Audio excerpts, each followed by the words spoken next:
పార్టీలకు అతీతంగా సంక్షేమ పథకాలు అందించడమే కాంగ్రెస్ ప్రజా ప్రభుత్వ లక్ష్యమని పరకాల శాసనసభ్యులు శ్రీ రేవూరి ప్రకాష్ రెడ్డి అన్నారు.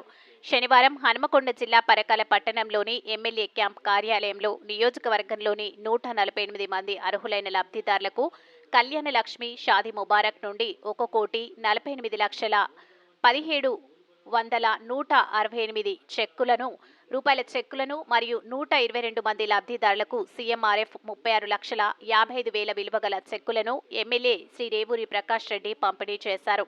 ఈ సందర్భంగా ఎమ్మెల్యే మాట్లాడుతూ ఎల్ఓసీల ద్వారా ముఖ్యమంత్రి సహాయ నిధి నుండి 64 మంది లబ్ధిదారులకు 1,21,91,000 రూపాయలు పంపిణీ చేయడం జరిగింది.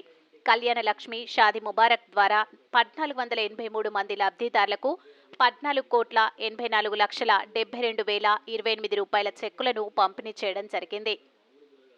గత ప్రభుత్వంలో లబ్ధిదారులకు కనీసం సీఎంఆర్ఎఫ్ నిధులు కూడా ఇవ్వలేదని, కాంగ్రెస్ ప్రభుత్వం వచ్చాక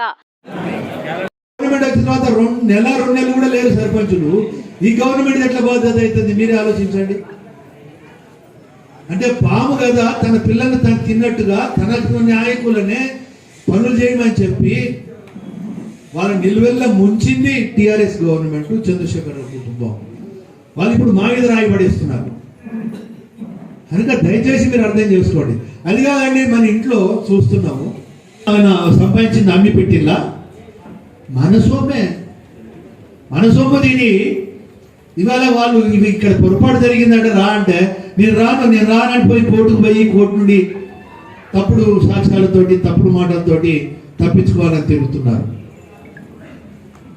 మనం చూసినాం ముఖ్యమంత్రి గారు తప్పే ఉండదండి. సినిమా దగ్గరికి వచ్చిన ఒక హీరో కూడా వచ్చే వరకు ఒక అమాయకురాలు ఒక మహిళ చనిపోయింది అని చెప్పి ప్రభుత్వము చట్టపరంగా చర్యలు తీసుకుంటే ఆయన మీద ఎట్లా చర్యలు తీసుకుంటారు అని మాట్లాడతాడు ఈ టిఆర్ఎస్ నాయకులు.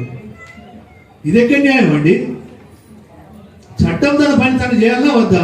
అంటే ప్రకాష్ రెడ్డి అట్రాసిటీ కేసులు పెట్టలేదు, ఇవాళేమో కోర్టులను అడ్డం పెట్టుకొని వాళ్ళు చేసిన అన్యాయం నుండి కప్పిపుచ్చుకోవాలని చూస్తుంది. అంతేందుకండి మనం చూసిన కవితమ్మ మన గవర్నమెంట్కి ఏమైనా సంబంధం ఉన్నదా? ఎక్కడ పోయి ఢిల్లీ పోయి బ్రాండీ సీసాల వ్యాపారం చేసింది. అక్కడ 100 కోట్లు 1000 కోట్లు దోసుక తిన్నది. లిక్కర్ స్కామ్లో పోయి 6 నెలలు జైల్లో ఉండి వచ్చింది. ఆయన కూడా మాట్లాడతాను 4-5 రోజులు నీతి వాక్యాలు మాట్లాడతా అంటే మా దగ్గర ఒకటి ఉండే నర్సంపేటలో ఒకటి. వాడు ఏం చేసేదంటే చుట్టుపక్కల ఎక్కడ ఉంటే అక్కడ పోయి దోసుకొచ్చుకునేది. ఇది నిజం, వాస్తవం, మీరు తెలుసుకోవచ్చు. నా మన ఖానాపూర్ మండలంలో ధర్మారం అనే విలేజ్.